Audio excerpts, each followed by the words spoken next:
Estamos de regreso a su programa Criterio, hoy con Jesús Cacique, que tenemos unas preguntas, Jesús, de la calle que, bueno, ¿qué nos Sí, respondes? voy a ser muy lacónico. ¿Sí? Ok, en primer lugar, la inversión extranjera directa para fomentar tienes que generar un factor fundamental que es confianza.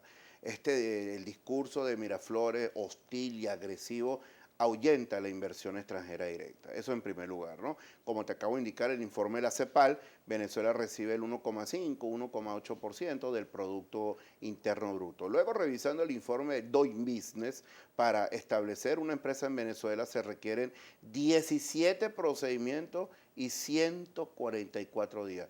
Bueno, con esas trabas burocráticas es prácticamente imposible abrir un negocio en Venezuela. Aquí mismo, nuestros vecinos en Colombia, se requieren 8 procedimientos y 11 días, ¿no? El tema de Mercosur, no somos competitivos con Mercosur por este pandemonium cambiario. 6.30, 13,5, luego ¿Cuál 199 sería que tu es propuesta, Jesús? 200, que es 200 y un mercado, ¿verdad?, negro, ¿no? ¿Tu Y propuesta? unificación cambiaria. Indiscutiblemente la unificación cambiaria, que eso significa también desmontar el control de ¿Tú cambio. consideras que debemos ir al libre mercado? Libre mercado, obviamente, ¿verdad?, con una serie de reglas de juego, pero que estén bien claras. Porque ¿cómo puedes invertir, Germán, en Venezuela cuando tienes un problema de divisas y no tienes recursos a través del CIMADI? Entonces se tranca y el gobierno prohibió adquirir divisas en el mercado innombrable. Entonces tienes el mercado trancado. No es una guerra, en Venezuela no es una guerra económica, lo que hay es una guerra cambiaria en Venezuela y no hay ningún país del mundo que tenga 3 tipos de cambio oficial y un tipo de cambio en el mercado negro. O sea, que esto es inviable. El gobierno, como muy bien lo sabe usted, diputado, aprobó en el presupuesto el tipo de cambio 6.30. Caramba, por favor, ¿cómo van a aprobar un presupuesto en 6.30 sabiendo que la moneda está fuertemente sobrevaluada y una inflación del 60%? Y por primera vez, Germán, yo no había visto esto como académico, el Producto Interno Bruto no lo colocaron. No sé por qué los diputados en la Asamblea Nacional no debatieron ese tema. Si tú me preguntas cuál es el PIB en el presupuesto, no se sabe. Sí, Jesús. Obviamente que sabemos que el ¿Cuál, próximo año no va a haber ¿Cuál crecimiento debe ser el económico. papel del empresario hoy? Porque en épocas pasadas siempre estuvimos dependiendo de la renta petrolera. ¿Seguimos en esa misma Bueno, eso es en condición? otrora, ¿no? Y te agradezco la pregunta porque en el año 1998 cerramos las exportaciones totales, 68% era sector no petrolero y el sector petrolero, y el sector no petrolero era 32%. Ahora, actualmente, la distribución es 97 y 3. O sea que estamos más amarrados al oro negro. O sea que la economía es más volátil. Pero la economía es más volátil y más vulnerable por 2 factores, por el petróleo y por el oro. Y tú me dirás, ¿y por qué por el oro? Porque el 65,5% de las reservas internacionales es oro. Eso significa que si la onza Troy se desploma en los mercados, la caída de las reservas internacionales va a ser impresionante. Por eso que yo le indico a las personas que si se levanta el control de cambio, ¿qué se va a fugar si prácticamente el mayor peso es en oro monetario? ¿Qué debemos hacer, Jesús, como país? Que tenemos en este momento pues Yo una creo que, perspectiva. yo creo que definitivamente el presidente Maduro tiene que llamar a un diálogo.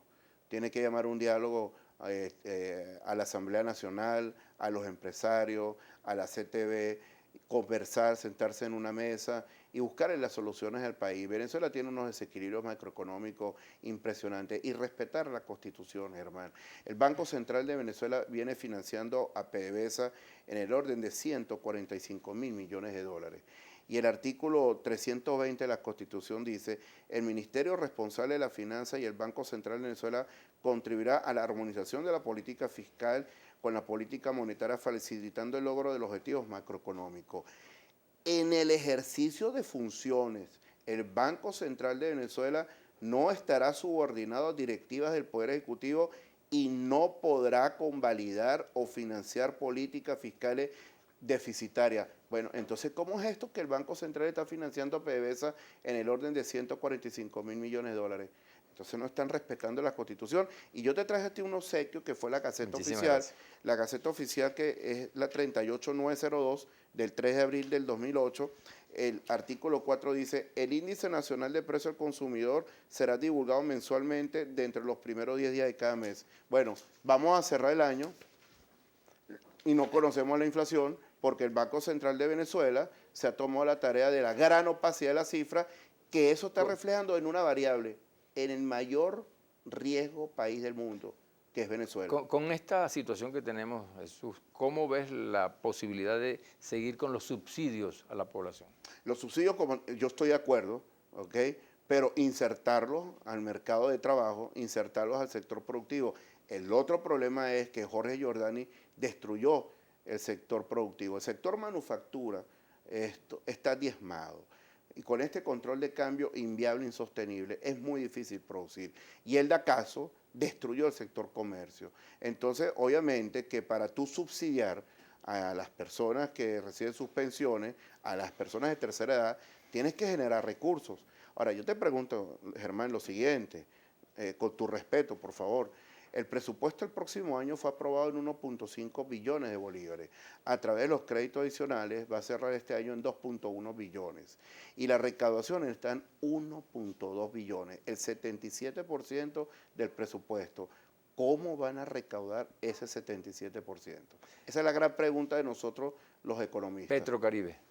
Petrocaribe definitivamente hay que revisar los acuerdos. Hay que revisar los acuerdos. No estamos produciendo sino 2.8 millones de barriles diarios. A eso le restamos los compromisos con China, le restamos el consumo interno y prácticamente lo que estamos produciendo o exportando al resto del mundo está entre 1.6 y 1.8. Esto es más dramático porque venimos de un ingreso petrolero boyante y para el año 2016 las exportaciones petroleras no pasarán de 38 mil millones de dólares.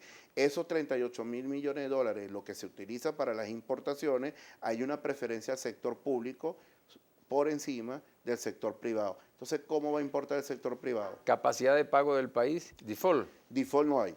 Default financiero, pero default comercial, obviamente, que los empresarios están atravesando unas calamidades económicas muy importantes. Y te agradezco la pregunta porque hay que diferenciar entre el default comercial y el default financiero. O yo castigo en este lado. O sea que los mercados deben estar tranquilos porque Venezuela está en capacidad de pagarlo. Ok, y lo que no están tranquilos son los empresarios que tienen unas deudas que estamos exigiendo que se titularice la deuda, que se le entreguen bonos a los empresarios de alguna manera u otra y reconocer esa deuda. ¿Por qué? Porque no alcanza para honrar los compromisos a los empresarios y a los mercados. Entonces, los mercados es fundamental. ¿Por qué?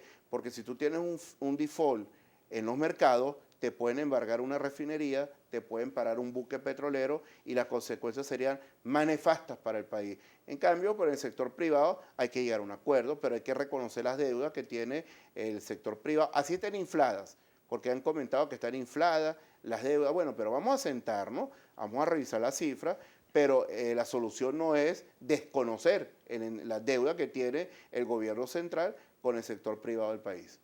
Jesús, quisiéramos entonces que tú nos des una reflexión final al país. Bueno, mi reflexión es al presidente Nicolás Maduro. Hoy se obtuvo las 2/3 partes de la Asamblea Nacional. Teníamos años que no había un contrapeso en Venezuela. Lamentablemente, Germán, y con tu permiso, están manipulando al pueblo venezolano con algunos comentarios del gobierno que se le van a quitar las misiones, la misión viene. Eso no es así. Eso no es así, eso le corresponde a Miraflores, ¿no? Pero la Asamblea Nacional, hubo un dirigente connotado de la oposición eso es responsabilidad de él. que salió diciendo cosas que Bueno, eso es su alarmaron a todo el país. Bueno, eso es su responsabilidad y que la asuma frente al país, ¿no? Pero en ningún momento se van a hacer recortes. O sea, yo creo que es un comentario sesgado. Si esto fuera así, Germán, porque este es un discurso del gobierno de hace como 5 meses, ¿por qué perdieron? Porque el mensaje no caló. ¿Por qué? Bueno, porque en la encuesta que efectuamos, usted le preguntaba a la persona, ¿es usted chavista? Sí. ¿Va a apoyar a Maduro? No. O sea que hay una diferencia de liderazgo. De hecho, en los tarjetones aparecían los ojos de Chávez. Entonces, hay una gran discrepancia entre un liderazgo y el otro. Entonces, mi mensaje es a un diálogo, llamar a los técnicos y resolver todos estos desequilibrios macroeconómicos que van, Germán, el año 2015, si esto sigue así, va a ser un excelente año en comparación y en parangón con el año 2016. Vamos a tener otro economista pero que con va a todo tener una gusto. visión de pronto distinta, pero aquí tenemos la oportunidad de expresarnos libremente. Gracias, Jesús, por habernos acompañado en tu programa. Gracias por la invitación y mis respetos a tu distinguida persona, Germán. Al regreso estaremos con Juan Carlos Valdés, especialista en Derecho Financiero. Ya regresamos.